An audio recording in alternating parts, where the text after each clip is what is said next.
that is neoclassical age. Neoclassical age that starts from 1700. The word neoclassical comprises two words. Neo derives from the Greek word neos, meaning young or new, and classical derived from the Latin word classicus, meaning related to ancient Greek or Latin modeled of the art forms.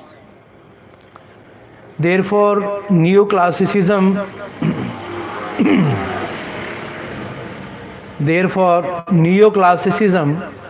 is a school of literature that lays emphasis on the revival and restoration of the classical standards of literature. This age is also known as the Augustan age, as the literary splendor of this age resembled the brilliant and glorious age of Emperor Augustus Caesar of Rome. It is also popularly known as 18th century or age of Pope and Johnson, as it covers the complete 18th century, during which Pope and Johnson dominated the literary age of England. This age covers a wide time span with diverse trends and innovations, but there is an underlying unity which binds the literature of various periods of this age. In the 18th century, England witnessed a general public stability after the long period of political turmoil, which culminated in the restoration of stout monarchy. After a long strife, having won liberty, the society was at peace. The spread of education also gave a helping hand to the restoring of peace and order in the English society. It was in general a liberal, peaceful and prosperous age in all spheres of life. The most outstanding feature of this age is that England saw a rise in clubs and coffee houses, which not only became a hub of social life but also hotspot of literary and political discussions and debates. It was an act of understanding and enlightenment, with literature becoming a medium of dispersing knowledge among the masses. From the perspective of literature, it was indeed a very fertile age. It produced eminent scholars and literary figures such as Pope, Dr. Johnson, Burke, Swift, Addison, Steele and Goldsmith. This age is also called the age of prose, as it saw a revolutionary upsurge in prose writing in the form of periodical essays, political pamphlets, political satires, and prose fiction. Addison, Steele, and Goldsmith were the renowned essayists of this age. The Tatler and the Spectator were the outstanding periodicals brought about during this period.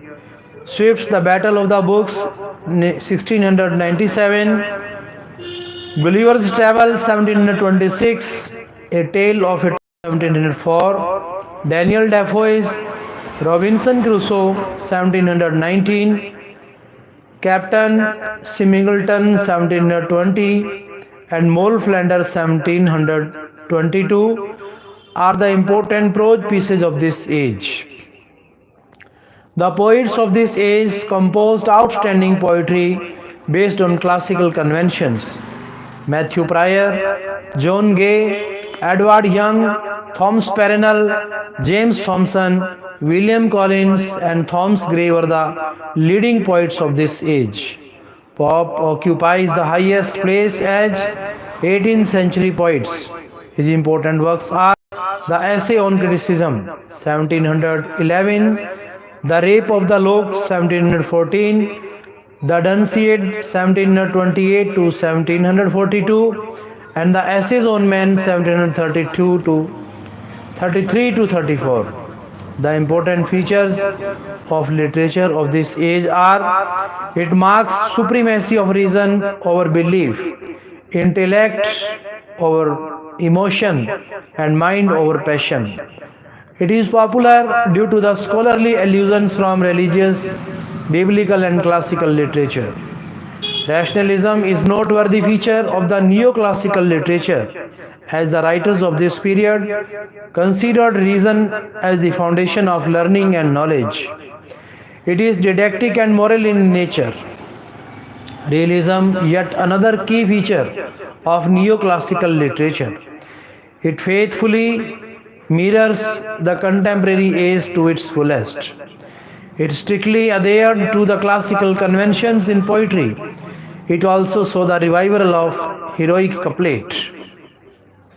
Objectivity is a distinct feature of this literature.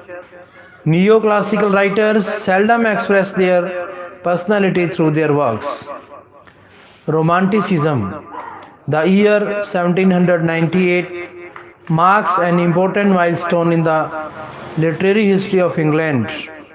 It was the year of publication of the Lyrical Ballads, a collaborative work of William Wordsworth and S.T. Coleridge. This publication marks the dawn of a new literary era in England, popularly known as Romanticism. Romanticism was born as a revolt against the political, social, religious, and literary convention of the contemporary times. The French Revolution of 1789, which was centered on the ideas of liberty, fraternity, and equality, had considerable influence on English Romantic movement. Man-nature relationship was explored by the Romantics. Romanticism advocated simplicity of theme, feeling, and expression. It laid emphasis on the concept of creativity in contrast to the neoclassical idea of imitation as the basis of the creative art, and therefore considers imagination as a key principle. Imagination as a key principle in creativity.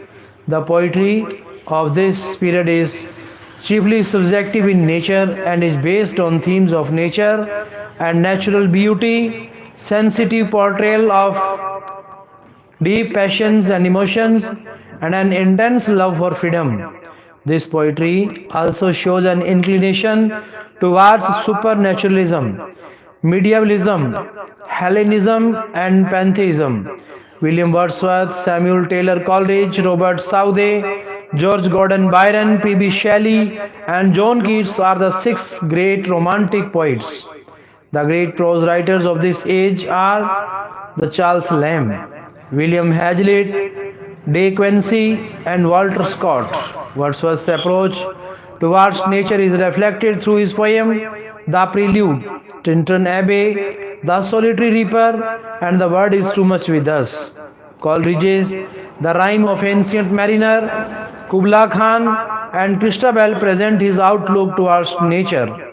Shelley perceives nature as a source of optimism, as is expressed through his poem Ode to the West Wind. John Keats polarizes his experience between art and nature. This is a recurrent theme in his ode, such as Ode to Nightingale, Ode on a Grecian Urn.